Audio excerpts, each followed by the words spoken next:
I was a former prosecutor. I was an FBI agent who investigated child sex crimes.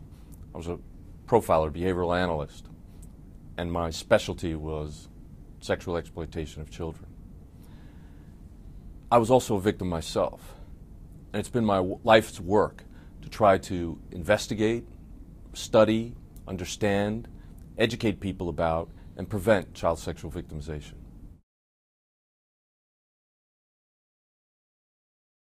Well, at first I didn't want to become part of this case. I thought I knew everything about the case just from reading the media accounts. But when I read the SIC report, I realized that there was almost no mention at all of child sexual victimization, the concepts of them. For example, grooming is mentioned one time in the entire report. When you look at, there's no mention at all of nice guy offenders or pillar of the community offenders, acquaintance offenders, compliant victimization. It's just not mentioned at all. And these are the concepts that should have been the basis, the foundation of this investigation. I have a tremendous respect for Louis Freeh. He was my former boss, the director of the FBI. He's got a great reputation for investigating crimes. But unfortunately, in this case, he failed to look at it as a child sex crime. He did not put it in the context of child sexual victimization. Those crimes have a very different dynamic than every other garden variety crime.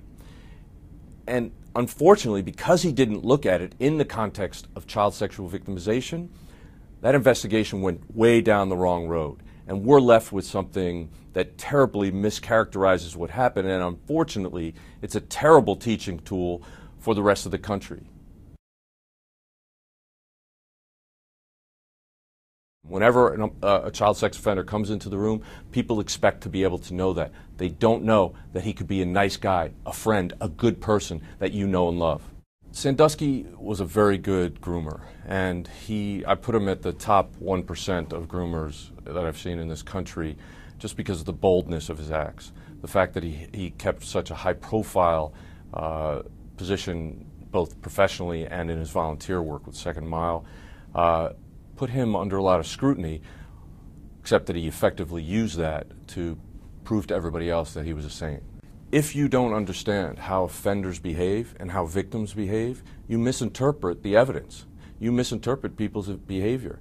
If you understand how offenders act, you understand why people didn't know that he was an offender for decades.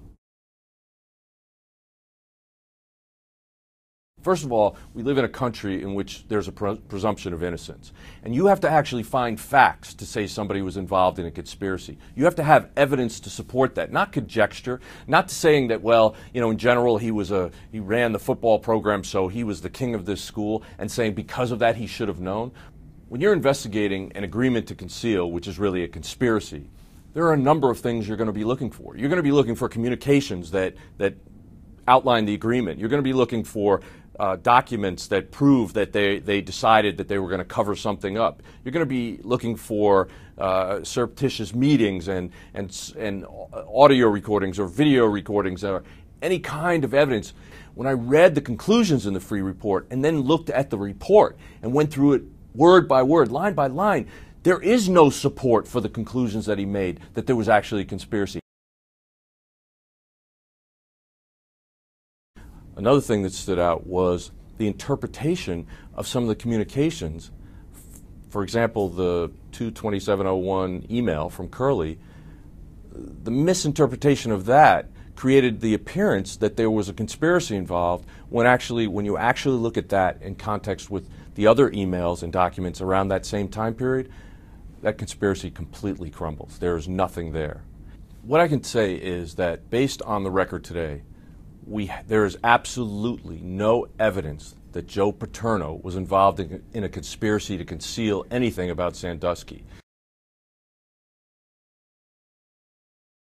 Blaming it on the culture of football or some kind of conspiracy when in fact it is the fact that we are not educating ourselves as to what real offenders do, what real victims act like, and how they use the dynamics of grooming to get access, authority, and control over children.